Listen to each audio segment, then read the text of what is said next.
July 4th weekend. Okay, good. Okay, so are you guys excited about this skill builder? I wanted to talk about, we are recording it because I think it's a really important topic for all of our teams. But I want to talk about how we prepare for the specific position that we're sitting in. And so each of us represent some different seats. And I picked these people not because they're the only people who prepare, but because they prepare very intentionally and specifically for different things. So I know like Kiara plays a billion instruments, right? Marissa sits in more seats than just one. Jord from tech, Tiffany, same deal.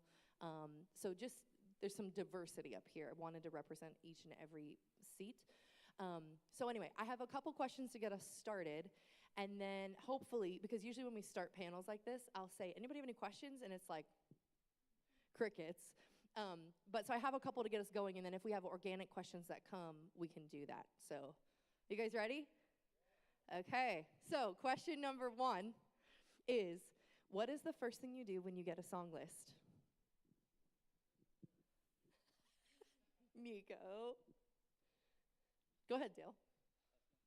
6. I was going to say I celebrate because now they're like 2-3 weeks in ahead. Yeah.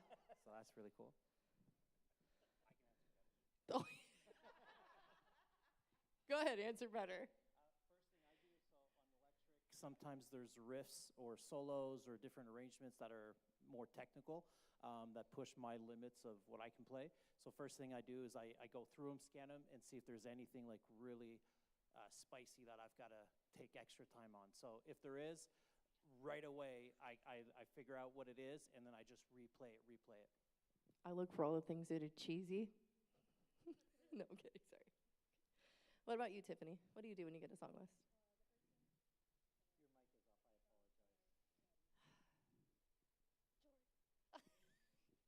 Your mic is off, I apologize. I had one job. I don't know how to. There you go. The first thing I do is I check the set list.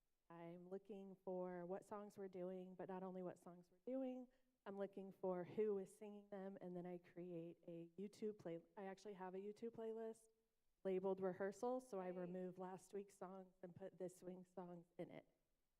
That's genius. We also have a Spotify playlist. Every single week we update it if you need that. So, but I love it. I second that. I do the same thing on Spotify. Does anybody do anything different when they get the list? Aaron, what do you do? Similar. Here we are. Similar but different. So I've got feedback right. It's like delayed, so Yeah, it feels it's weird. weird. I know.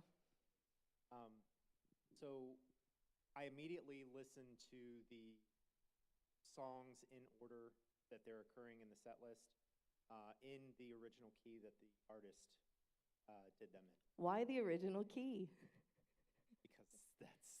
Because it's basically home base in my head. That's what it is. It's home base. It's how it was meant, how it was written. And then after I listen to the entire set list, I'll go through in the key that we're doing it. And then from there, it's practice it in the key and get it down until I have it. So, yeah. Can you talk to a little bit about why you might listen to it in the original key and then play it in another key? Because it changes. I think about that with, there was a song we recently did, maybe it was On the Way, or who else, but like the riff where you were playing it according to the transposed version changed. So, Jordan, okay, yeah, I think that specifically applies a lot to riffs for like electric and keys players. You got to figure out, especially because oftentimes we switch like male songs to female keys. In the riff, you either need to go up an octave or down an octave.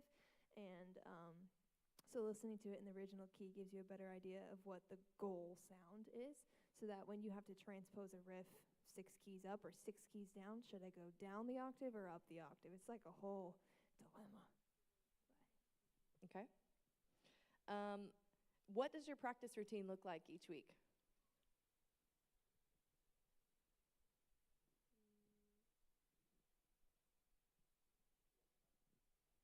I don't know. Which one am I there? My practice routine is listening to 7 guitar tracks per song and figuring out which one I need to implement. No, my practice routine starts with, like everybody said, starts Spotify set list, listen to the song, active listening. If you wait till Wednesday to do active listening, you've wasted 2 days Say it of louder. understanding why you're listening to the song, right? It just ends up being a hum. You want to active listen from the beginning, like first listen, I active listen, and then from there, I pick up on all the cues, right? And all my cues are listed. So I start with that. And then when I'm actually on my instrument, I'm looking, I love the fact that we talked about original key. I think that is so important for some of the, maybe not drums, but some of the instruments, because you're getting the heart, somebody said the heart of what they were trying to compose, right? There's art in what we do, and there's a reason that it was composed a certain way. And I can try to fudge a few things because of the tonality. It's like, oh, it's kind of high, but if you understand why they played it in open string electric guitars and things like that, even acoustic guitars, you know, where's your capo? Oh, well, we're playing in G, let's put a capo. Well, let's listen to the original. How did he, you know, voice it? And voicings are really important. So third step, I'm on my guitar, I'm listening to voicings. And we don't have time to go into voicings for an hour, but voicings are so important to the heart of the song, why you're doing that. A G chord's not just a G chord, how are you hitting that? So that's, I'll stop there, but that's half of my practice. Who else? Go ahead, Marissa. Hello. Oh, well, that sounds so weird. Okay.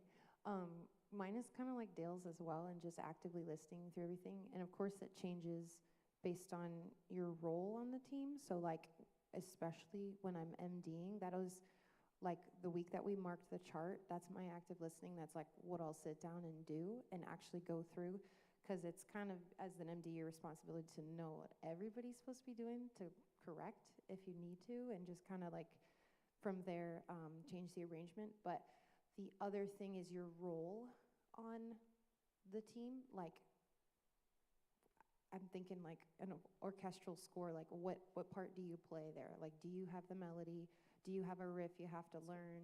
Do you need to like play different kinds of things? Like sometimes I will play the part of the song, and then sometimes I'll go through and just play it completely differently in the event that we like change the feel for like ministry time or something like that. So you kind of want to like play, like get comfortable playing in the key and stuff like that. That's kind of what I do once I feel like I've got like the part down, if that makes sense. I'm just going to add that I very rarely practice through a whole song in its entirety all the way through from top to bottom. And I think that people mistake that often. They think that, oh, I'll run this song again. And you can run a song 100 times all the way through and not make any progress on it, because it's kind of that mundane, it just becomes like the hum in the back of your head, and you're like, yeah, I know of the song. Instead, because we don't all have an unlimited amount of time, often even though I work here, I still have like a designated like outside of work practice time to like present to the Lord as like an offering. And so part of that looks like working through the things that need worked on more than just the full layout of a song. If I'm not leading a song, maybe as the worship leader, do I need to listen to how all of those things go? Because I got to be able to step in if necessary. But if Marissa's leading a song, I don't need to sing verse 1. I don't need to practice how I'm going to change my registers through that or whatever, because she's going to take care of that. I need to make sure I can jump around in the other sections of the song on my harmony part. I need to make sure I know the words there. I need to know, you brought up about if we change something for ministry time. This is something for us. Even if we take a song all the way through, in live worship, often we will change the dynamic of how we do something. And if I only know how to belt that portion of the song, or I only know how to sing it in my head voice, I am up a creek when we change the feel. And so it's really important that I go through each section and go, how would I do this if I had to be the only person with an acoustic guitarist at the close of a service really intimately and make sure this works? And then if I have a full band and we are all out and everybody's screaming and it's an anthem, how am I going to carry it now? And so thinking through that like dynamic, and how am I going to go from one to the next? Where is the pivot point?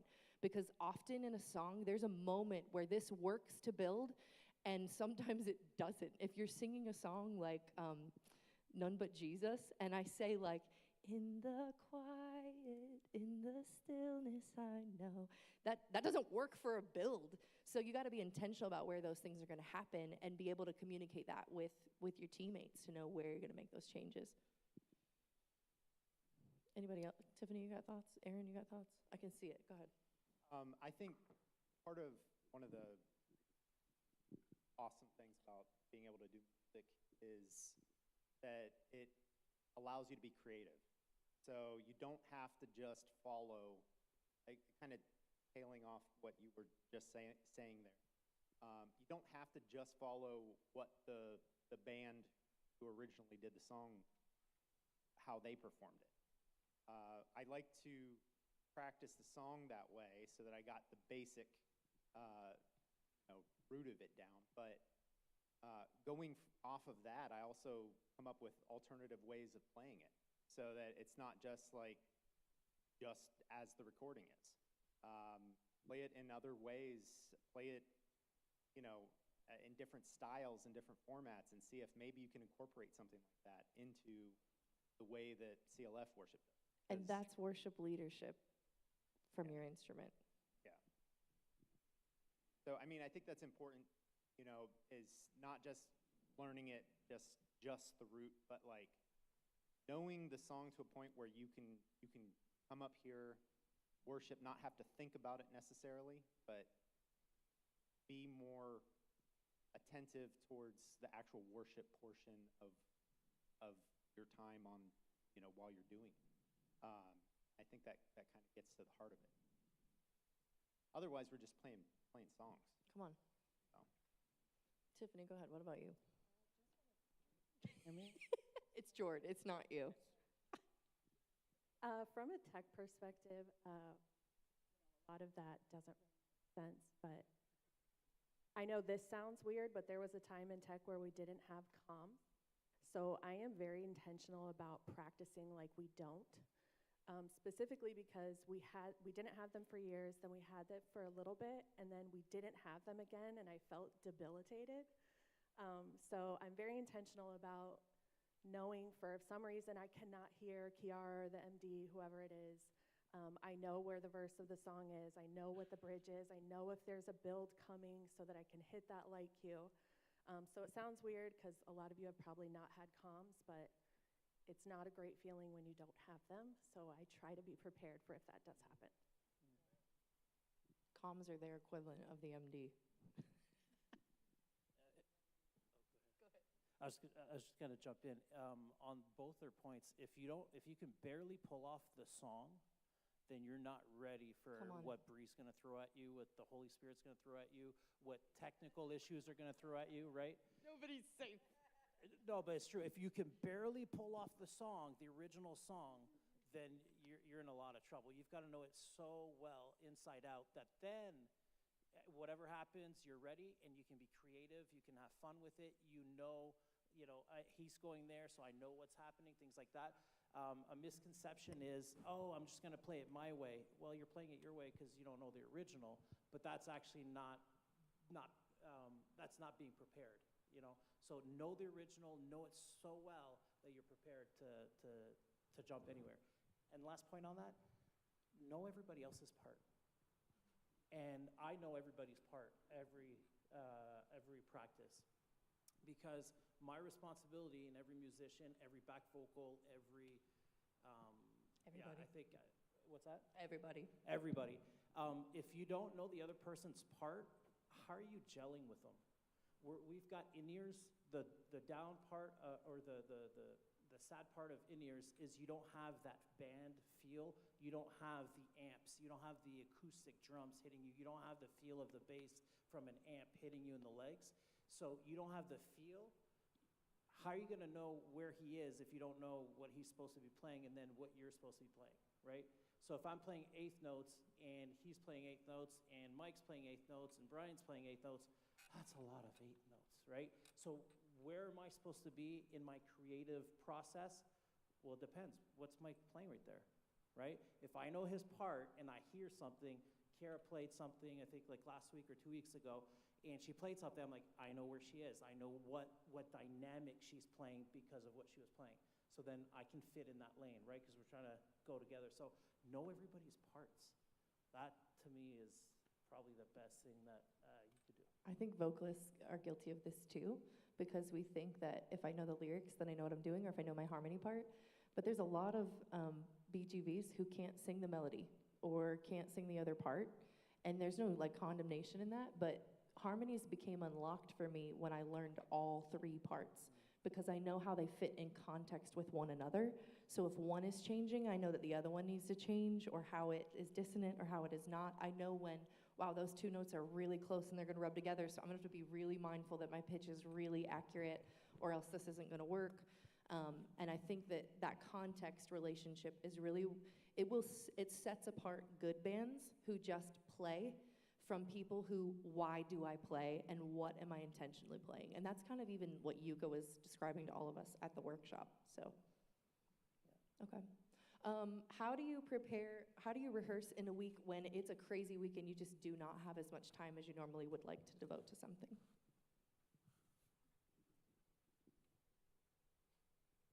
I'll go. I was just going to say, I always check the set list to see what songs we're playing, but if I know it's going to be a chaotic week, I would probably focus more, and this may not be good for people that sing and play instruments, but I specifically would focus more on a song that maybe was newer or we hadn't played in a very long time. So that's probably where the majority of my time would go. Check. Okay. This is where your preparation in past weeks is going to help carry you in future weeks, because especially for me, we have a really big song library, but if you serve consistently, there's a lot of songs you've probably played multiple times. And for me too, because I jump around on instruments, a lot of the times I'm able to pick out the parts of a song, you know, no matter which one I'm on, because I've dissected that piece of music so many times. So like, for example, this week I'm on drums, and there was only one day this week that I was able to make it and come play on the kit. But we had this set list 3 weeks ago. So 3 weeks ago, I started listening to the song list. I started figuring out where's the kick fall, where's the snare fall. I'm listening to the songs on repeat so that come this week, even though I knew I only had one day to sit down and play on the kit, I could sit down and play on the kit, and I already knew the music. I just had to execute it. Does that make sense? And that can work for anything, for tech, for any instrument, a vocalist. I would second the, even if you don't get the set list weeks ahead, which we are doing more of now, which is awesome, but I think about it like a bank account. When you make deposits into that account, like the more money that's in that account, the higher the investment return, and the more you have to withdraw from it, the more frequently you draw from it without depositing into it, you run the risk of like overdrafting. And the same is true of your skill and like the library and what we do here. And there's a lot of people who, whether it's because of the way the rotation works or because of their availability, they only want to serve once a month or only can get scheduled to serve once a month. That's okay. But in your off weeks, you're still not off as a worshiper. And so you've got the opportunity to still sharpen that skill as an individual, not because of the team, but because the Lord gave me a gift and I still want to steward it well. And I think a lot of times people will, I'm not going to sing any harmonies till the last week in July because I'm not on this week. That's cool, but then you're like leaving that skill on the shelf to get dusty for 5 weeks till the next time you play. And the more that the library is accessible to all of us at any time. If there's a song that like the last time we did it like you got stuck on it or it was tricky, lean into where it's tricky and go, you know what? In the 3 weeks I have off, even if we're not doing this song again the next time I play, we'll do it again. Like I think about Faithfulness. We just introed that song like in March. And there are still some people on our team, the last time we played it, I listened back and I was like, they still don't know this song. There's a counting resource. We've played it so many times. If that's you, go home this week, even if you're not scheduled, and just learn Faithfulness, because we're going to do it again. Like, I've already suggested it for a list in July. It's coming, and it will haunt you. So, like, make the deposit. Like, just do it, because then, like, you know how freeing it is when you go to the store and you're like, yeah, I've deposited money and I've been saving, so, like, I can buy that shirt, no problem. I can go out to eat when they want. On demand, you've got the resource, right? It's the same exact thing with your skill. Sorry, I could go on and on about this all day. Sorry. Somebody else talk. Hello. I was gonna say the same thing that Kiara and Bree said, was just that, like, for example, faithfulness I think I might have been the first one to MD that. And since then, I've MD'd it like twice, like 2 other times, but there have been other songs in the set list, and there have been like crazy weeks. So where it's like, this might be one that I just like am running through and not spending as much time on. But that being said, there is like, that song is very specific with parts and like rhythmic nuances. So if you know it, and there's really not too much else that we normally change about it, because it is one of those songs we just like run through.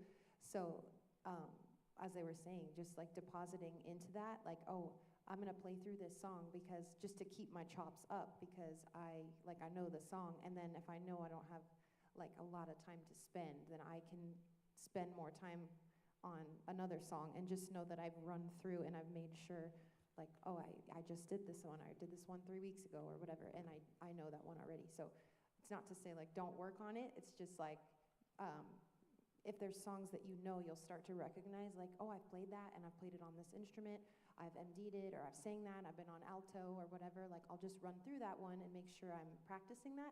But then if I know I have less time, to spend time on other things. So Just to add to that, this is for anybody on our team, but also for those of you in Infuse or Worship Academy, when you first start on any team, you can ask everybody in this room, the library is overwhelming because every week for a month, you're like, all 3 of these are new every week.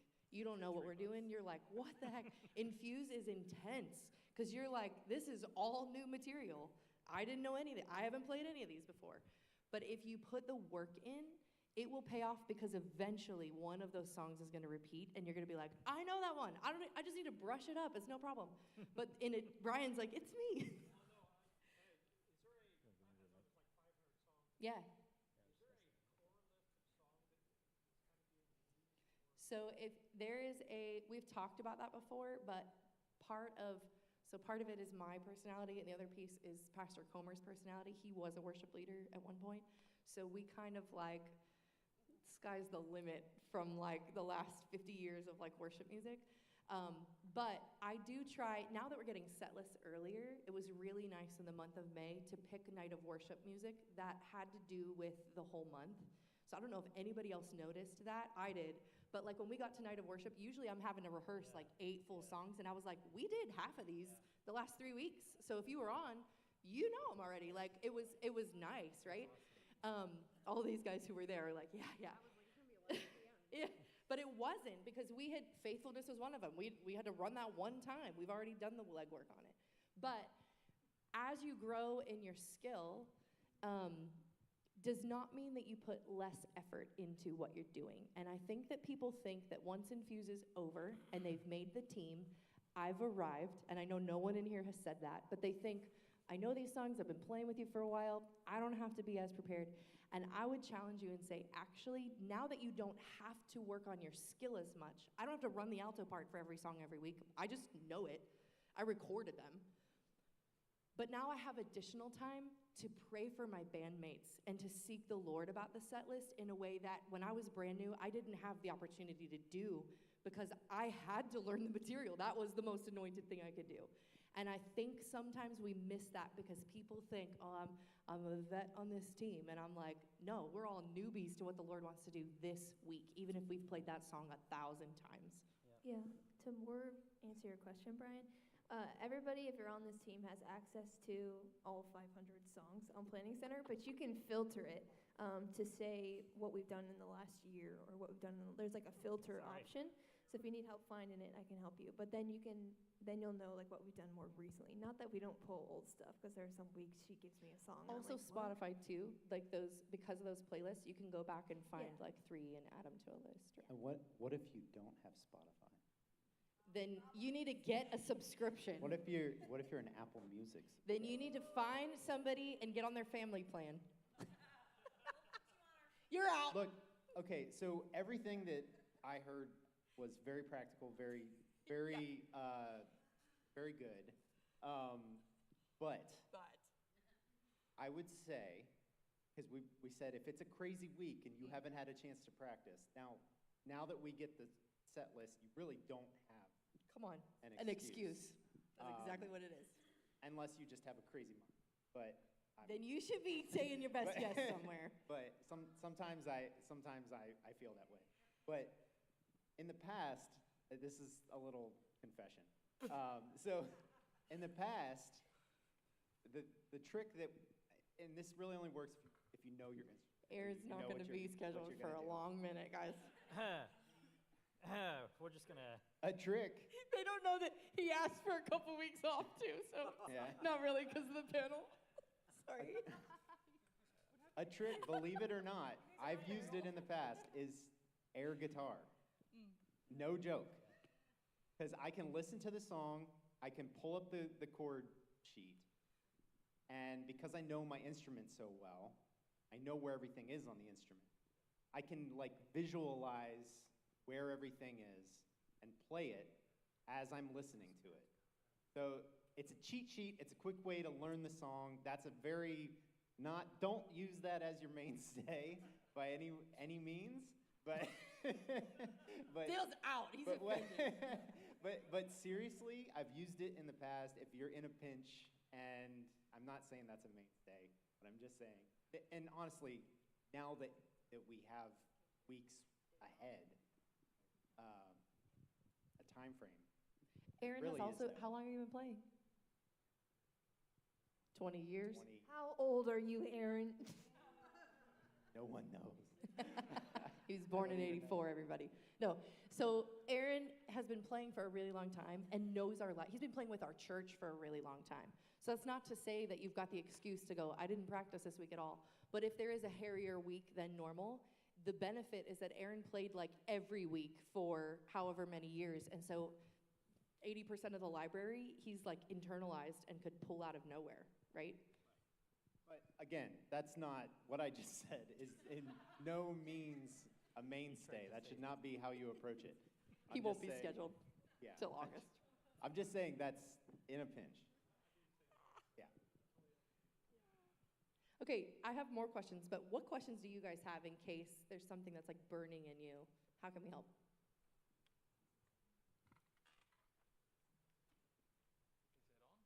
It is now. How long did you guys practice, like daily? Hours. I'm just kidding. It depends what instrument I'm on, but You wanna grab the mic? if I'm the MD, hours. If I'm Be Yeah. more specific, how many hours? It depends, and my practice time also looks different. So if you mean just sitting down on my instrument and playing, I would say at least 30 minutes a day through the set list. Listening to the set list, at least once or twice through each song every day. But it really just depends. But if I'm the MD, I'm also listening to everybody else's parts on the regular.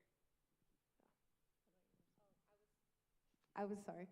I was going to add that, like, some of the things we've been talking about, I think, play a part in answering that question. So, like, there are some days where I can practice for, like, 15 minutes. And then the next day, I have time to practice for, like, an hour and a half. Like, stuff like that, especially because I have a small child. And so, like, all of that. But to that, you're also very musically Well, inclined, and you know so how to practice very well. You're what not I- new to yeah, this. and one thing that I which wanted helps. to add to about how approaching, going back to, like, The first thing approaching. George says is, no, Marissa, you practice well. And you shush. No, but some people are still learning how to learn Yeah, well, music, how and to learn that's- their skill, how That to. is one thing I'll say is it depends on how you practice. So Bree mentioned earlier, like running through a song over and over, and I tell this to my students too, like this is not gonna get you anywhere because you're just flubbing over that part you don't know over and over again. So, and especially for vocalists, like vocalists will text me and be like, there's no part for verse 2, and I'm like, willing to bet it's pretty close to verse 1. So, and that part is all on there. So it's kind of like know the parts of the song, and then I'm not joking.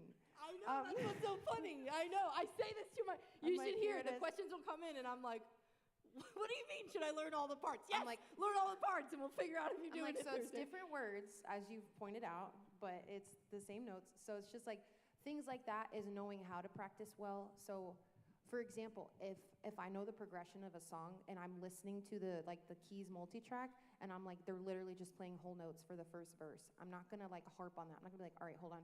Right. So it's like you just Run it again. Yeah, one more time. So I think it's part of that is I think how you practice, because I think some people will just sit and run the song and be like, oh, I still don't have verse 1. Then run every single line of verse 1, one at a time. And then that's what you have to do. And then when I have verse 1, awesome, I'm going to move on to the chorus. So you have to chunk things, and I think that for me that's cut down a lot of my time and made things like more direct for me. And then I have more time when I have that like hour to sit down. That's more when I do like some of the progressions that Bree's given me, or like more fluid pieces for like ministry time and stuff like that, because I know the progressions, I know the sections of the song. So to answer your question, I think it varies on the day, and then how you practice as well. I very rarely run through a full song whenever I sit down to practice. The nature of my job now is that I spend a lot of hours going through like sets and things, songs, marking charts, whatever. The only time I go through a full song is if I'm like marking a chart for the first time, or like need to hear how the arrangement goes. The rest of the time when I'm at home and working through something, I will pick, like Marissa said, kind of a roadblock or a spot in the song where I know my voice is gonna crack here, or I have a hard time with this, or I run out of breath, or whatever it is. And so I'm gonna literally run that, or if I need to know, this is a common one, what is the note of my part on this next section, right? And so you guys have probably heard me, those like, I'll find those pitches. You don't have to play an instrument to figure that out. You don't need to know what it's called. You just match the pitch on your piano or the app on your phone. And let's say it's, I don't know, I'm trying to think of a song that like, so like What a Beautiful Name, right? Didn't want heaven without us. Jesus, you brought heaven down. Da da da da da da da. What could separate us now? What a beautiful name it is. Now, what? Now, what? Now, what? And I will do that, I'm not kidding or exaggerating, 50 times. Now, what? Now, what? Now, what? Now, what? Everybody do it with me. Now, what? So now every time you hear What a Beautiful Name, you're gonna be, doesn't matter what key you're in, your brain has like figured out that measurement. It's an interval.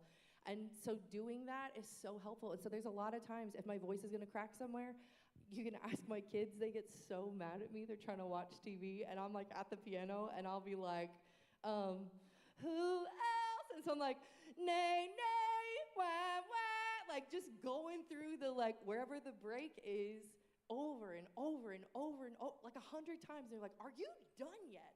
I'm like, no, like I gotta iron this out. I have to figure it out. And that way, by the time I get to Thursday, when I run that full song, the first 2 lines probably aren't gonna trip me up. Whatever, the first 2 lines of a song are pretty easy usually. It's when you get into the build and now we're doing that bridge on repeat and I'm out of breath. Where am I supposed to breathe? Like mark it on your chart so you know. And make those adjustments and practice. Practice doesn't make perfect. Perfect practice makes perfect. So if you skip over something, like Marissa said, and you're just like, it's okay, I'll just like figure it out later, or no one will notice. We notice. Like Kiara and I on Thursdays after rehearsal often will go back through. If it's not Thursday night, Fridays we'll like listen back and go, what needs adjusted for? And there's a lot of times people think they just like flew by and we're like, no, that was wrong. That was overplaying. That they didn't know that part. They didn't know that groove. Whoa, those vocals aren't blending. And so we've got to readdress. And there are times I've reached out to people over the weekend because it's so severe. But it will do yourself and the team a favor to iron the things that are wrinkled. If you're ironing a shirt, you don't wrinkle the whole shirt. Like you don't iron the whole shirt if it's not wrinkled. If the sleeve is wrinkled, you're gonna like take your flat iron out and do the little piece so you don't got to get the ironing board out, you know? Anyway, okay. Jordan, how do you practice? What's your practice? Well,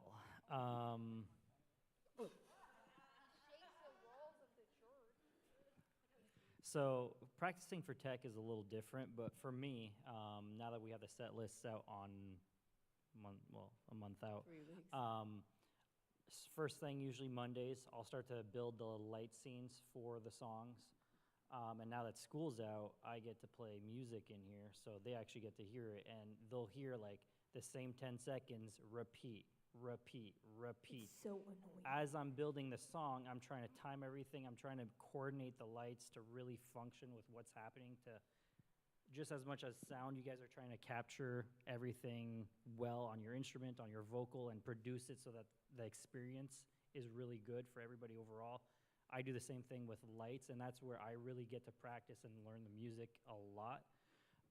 And sometimes I'm easily spending 4 or 5 hours just building lights, and then still on Thursdays, well, usually every day, but I go through the lights, make sure everything's good, and then I'll even have like Jada, she comes earlier, Wes, go through the lights just to make sure it's done well. But as they're going through it, I can really listen and really watch, and they're doing the stuff to make sure it goes well.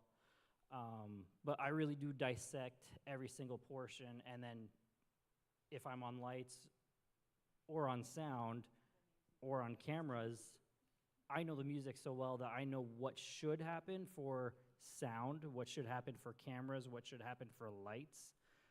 Pro Presenter, I don't really watch you guys on screens too much. He doesn't like to I read. trust you guys a lot there, but yeah, I don't, in my position, I don't listen to the words as much as the sound that's being produced. Obviously, I listen to the words and I try to capture, you know, if they're talking about a stream, let's make the lights do some kind of like wave or, you know, things like that. But yeah, I'm not just listening to the music in my car for my 2-minute drive because I live just down the road. I listen to it very attentively, actively. I try to dissect it and know it so well that no matter what position I'm in, I know what should be done for that position. Tiffany? How often do you, how many hours do you devote to practice? Oh, that's, I mean,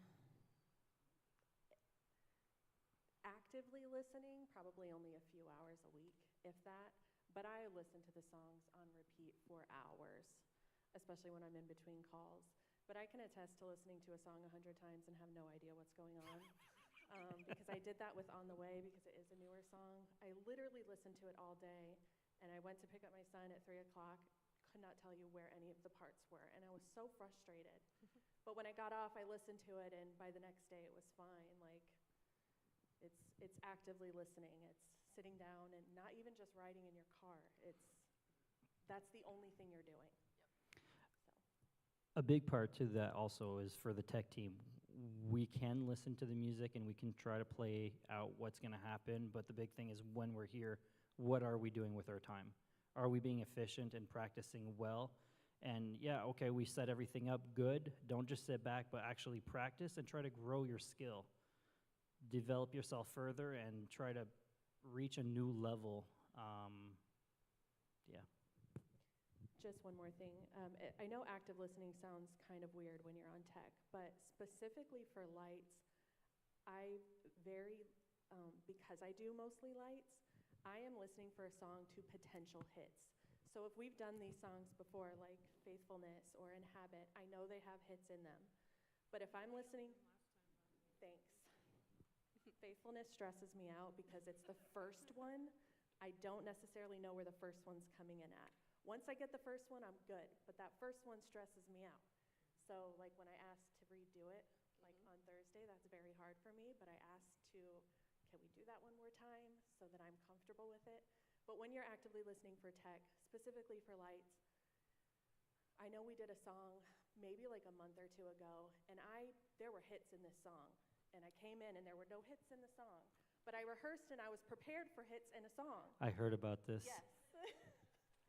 It's nice to when you're able to come in and practice because they don't always do the very beginning of the set for the whole practice time. So anytime they run through it, you don't have to listen to figure out where the hits are coming in. You already know, so you can just practice the lights. Aaron, how many hours do you spend practicing? Your air guitar. Guitar? Oh, air guitar probably more than real guitar. But honestly, I think of practice as not just like sitting down and playing the instrument. I think of practice as like every aspect of it. So it's not just the time that I'm sitting there playing my bass, actively listening to the song for my part. It's also thinking about the song when the song isn't playing. Like, can I recite that in my head without having to actually listen to it? That's practice, in my mind it is, at least. So I guess it's probably a little bit longer than what, actively playing my bass, probably a few hours a week, to be completely honest. But in totality, it's probably closer to like 15 to 20 hours a week, just from like every aspect of it. I was just going to say a good rule of thumb, if you were training for a marathon or wanted to get your body in shape, or it's the same concept, to maintain something, they say about 30 minutes a day, 3 to 4 times a week. And if you want to actively build something, it's 5 to 6 times a week, 30 minutes a day. And that's, if you did that in a physical regimen, it would take you 30 days to maybe start to notice a change for yourself, 60 days for other people to notice the change. So this isn't something that, like, I can devote 9 hours tomorrow and everybody's going to know this is great. Well, you can eat well for 9 hours. By the next day, if you slam milkshakes, it's not going to make a difference. It's not something that happens quickly. It just isn't. Anything worth it is not quick. And so I think, it'd be easy to say, because I think it's a variation for everybody, depending on the week and depending on the set and depending on who you're scheduled with, which is my next question. But like, what is appropriate for you is going to be very different in different seasons and different times and different set lists. The goal is that you're continually improving rather than it's quality over quantity. Does that make sense? Okay, so we're going to be out of time soon. So one of my last questions I want to ask is, how do you prepare depending on who's scheduled with you?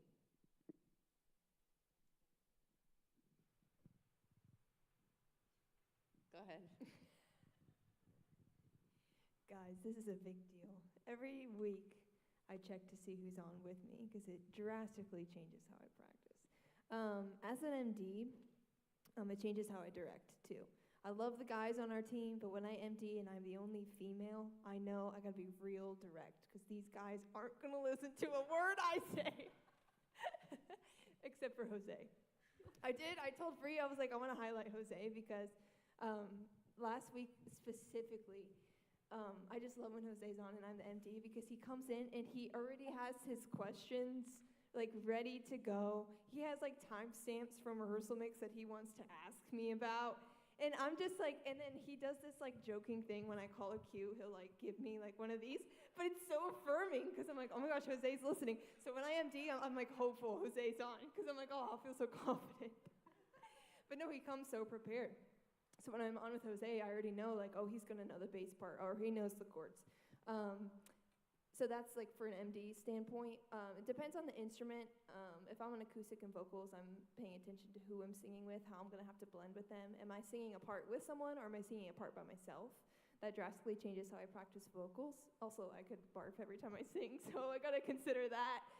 My breathing, so it really just depends. If I'm also paying attention to, and this isn't like a dig on like musicians, but I want to keep in mind, okay, is this person's strength rhythm, or is this person's strength they have really good fills, or does this person really struggle with rhythm? And this week I'm gonna have to really practice with the click in case they're like really flirting with the click, and I gotta help keep us on time. Or am I playing with someone who has a really hard time remembering progressions? So for me as an MD, okay, I might have to call this every time we play it so that we can stay together. So it makes a big difference. So if you don't check who you're playing with, you should now. Anybody else have thoughts on this? Because I have a lot of thoughts on this. Tiffany, do you have thoughts about depends who you're scheduled with? I don't know if this sounds bad, but the only position I feel like really affects me, I know this probably sounds bad, but it's going to be the service producer. And not who it is, whether or not we have one. It's not who it is. I love Jada, and I love Wes. They're the only service producers we ever have, and it wouldn't affect how I practice ahead of time. I would just need to make sure that I'm talking to Pro Presenter on Thursday so we know who's cueing the transitions. That's really it. Otherwise, y'all do you. I don't. No, like we can Raise your do hand if it. you'd be interested in service producing. Sean, band people, you'd be phenomenal service producers. I'm just saying, because you know the music. FYI, okay, nobody else's hands are going up, so schedule Sean. All right. Aaron, do you take into consideration who you're scheduled with? Absolutely. But I look at it kind of like, I was just thinking about it. I kind of look at everybody as kind of like ingredients to What are we meal, gonna get? essentially. Like, yeah, if you put certain ingredients together, you can get something really awesome. Or not. Or not. And or you can just get something different. You know what I mean?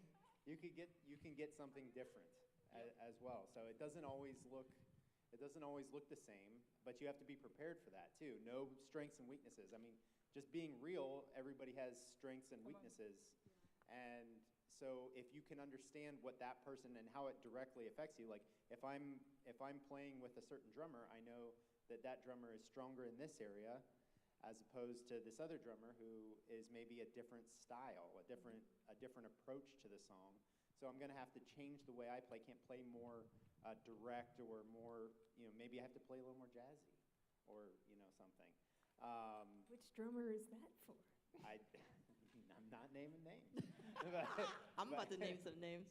But it does affect how everything goes, and it directly, especially in like the bass department, it directly affects what I play. Because The bass and the drummer relationship is so critical too. So it's Yes. like a drummer is not consistent. The bassist can practice all day and it still doesn't feel locked in. you can practice that song at home as the band played it, but if it is not on with the drums, you have to change your approach. Come on. It won't work if you play it the way that the original band played it. So When we make the calendar, this is an exercise I keep saying I'm going to do. I'm going to do it one of these days. We're going to make the calendar together because the enigma of making the calendar is legit. These are the things that we'll talk about is we can't have only altos on. We need someone who can sing soprano.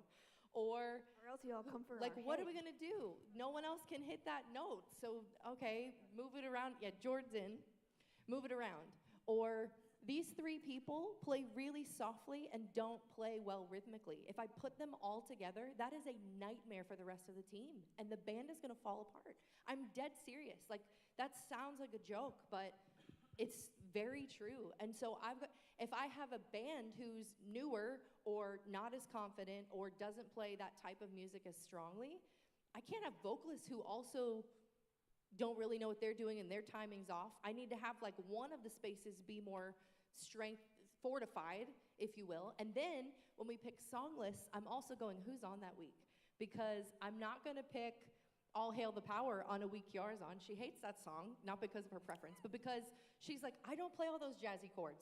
When Mike's on keys, I'm like, we're picking every song with color chords because Mike is just gonna, and it's gonna feel like butter, and it's fine. But the one week Mike ever called out, we were playing All Hail the Power. And Kiara had to play it Sunday morning. In mighty name of Jesus. And then there are people who their strength and weakness, I just lost my pack. Strengths and weaknesses maybe is their, the way that they voice chords. And so if I put everybody together who plays block chords, do you know how awful our band would sound? So we're trying to mix up, okay, this person will play tastefully and really fill in that space. This person is only going to copy exactly what's there. And that person's not available, so now what do we do? And every month, there's a week where the combination is like money, and we're like, this is the week. And then there's a week in the month where I'm like, this is the weirdest grouping of people, and I'm hoping to God the Holy Spirit shows up. And it's not because anybody's bad at what they do. It's because we all have strengths and weaknesses. And some people are just more aware of how to lean into other people's than others. And that, again, separates. It's not just that I play my instrument. It's how do I lead intentionally from my instrument. And so that means I play more when I need to play more, and it means I play less when I need to play less. If I just power through something and just continue playing because that's what the multi-track said to do, but the whole band has like broken down, it's still out of order, and that doesn't work. Does that make sense? Am I? Just to add to that though, like, yes, there are people that are stronger at other things and weaker at other things, but that doesn't mean that we can't like continue to grow that. Come Because on. the goal would be that like, it doesn't matter who's scheduled because we know our stuff and we come prepared. So that would be like a space where like, I don't know, if you're like, I know I'm really good at rhythm, but I'm really not good at like my numbers for my chords. Like that might be a place for you to personally grow, right? And then it wouldn't matter like who's on. And obviously there's room for like some people are newer to the team or newer to how we do things and stuff like that. But also like tune into your section leaders. If you're like, oh, this person, I'm really good at rhythm, but this person's really good at voicings, then it's like, hey, can you show me some stuff? Like, how do you play that song really well? And I've like, there are days that I've asked Kiara, like, what do you do on this? Because like, I didn't play this one ever before. Or there would be times where like, I've only ever sung this song. I've never actually played it on keys, but the band, and I'm MDing, so I better know exactly what I'm supposed to do and do it as well as the person who did it before me because it's got to be like consistent. So just to be encouraging and like you can grow in those areas and you should strive to do that. I think I've said it before, but at the conference we went to in February, Walker Beach said there's no such thing as alto soprano tenors as vocalists. There's just trained and untrained vocalists. And that was like, for me, but he's dead serious. And that is, like you're saying, the like growth in your skill. There's a way to strengthen your range vocalists, just like there's a range to strengthen your musical ability. And to be the musician who's so versatile that whatever seat you're put in, you can do it, like, that's a win for everybody, right? And one last question. Anybody have one? I know you're like, we're done. Anybody? Wes? As a camera operator, Jordan, Lay it on me. how would you say, I know that we're supposed to know our songs, the set list for the week, but how would you expect a camera operator to be well prepared before Thursday night? Great question. Obviously, you guys can't be practicing at home, unfortunately, but you can practice listening to the music so that when we do the run-through, you can know exactly what is happening. The biggest thing is as soon as you get here, set your shots, practice running through those shots, practice, all right, in this song, I know there's a big guitar solo. Let me make sure I know that preset by heart so I can switch to it at the right time. I would say the bare minimum for that, and I don't even operate cameras, but I can't tell you how many times, it happened recently, the last time I think Claudia was on, she like started singing, but it was on me, and it looked so funny when the voice doesn't match, or it like switched to Brett and Marissa was leading, and I was like, that's weird. Like if you're watching from home, if the voice doesn't match whoever's doing the thing, you're like, what? Like you just automatically, it's awkward. Or if someone's talking and you don't see them, like we practice the majority of those moments.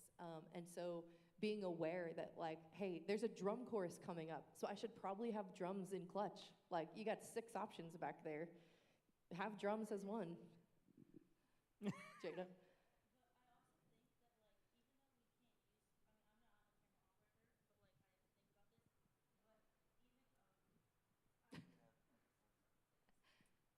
Even like as a camera operator, like if you've done it enough times, I know some of you are like newer, but like you should be able to kind of visualize the kinds of shots that you can do on a Thursday night and a Sunday.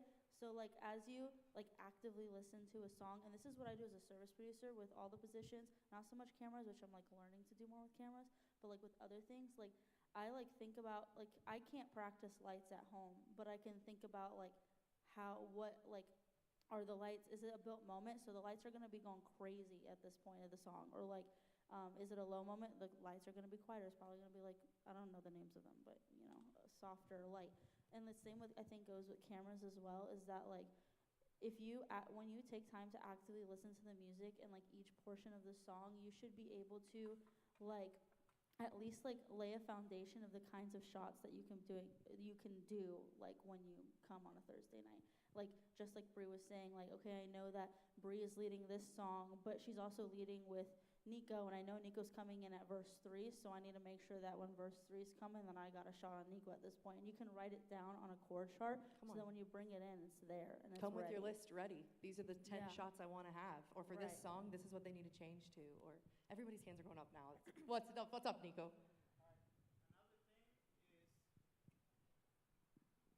YouTube videos. You can watch the clip of the song, and you can actually have an idea of lighting as well. It could be lighting, it could be the clip, could be where doesn't have to be exactly Expression the or same. what their voicing Yeah. is, or But we're practically playing the song, so Claudia, what were you gonna say? That's what you're gonna say? Yeah. Yeah, I think it's great to get inspired by other things that are doing really well. So, all right, we are about out of time because we want to give Worship Academy students a chance to actually play, and they're only here till 8. So we're gonna wrap up. But if you guys have more like prep questions that you're like churning, email them to us. I'd love to send you a response. Like, we want to help equip you however we can. But was this helpful? Hopefully, okay, great. Yeah. Remember, in June we're going to be flexible because we don't know what that looks like yet, right? Okay, everything's fine. June's gonna be a dumpster fire. Yeah, I'm gonna pray and then we'll be done. Jesus, I thank you for tonight. I thank you for this team, and I just thank you, God, for the way that you have equipped us all for everything that we need for life and godliness. And so, Lord, as we steward our gifts, as we steward worship in this house, I pray that you would inspire us by the power of the Holy Spirit to bring our very best. God, that we would devote ourselves to our crafts, that we would be mindful of what we're doing and how we're doing it and why we're doing it. And I just pray, Lord, that even this week as we think about those things, God, that you would be honored in our worship, that you'd be glorified in what we say and do, and that your name would be lifted highest in this place. We love you, Jesus, and it's in your name we pray. Amen. Amen.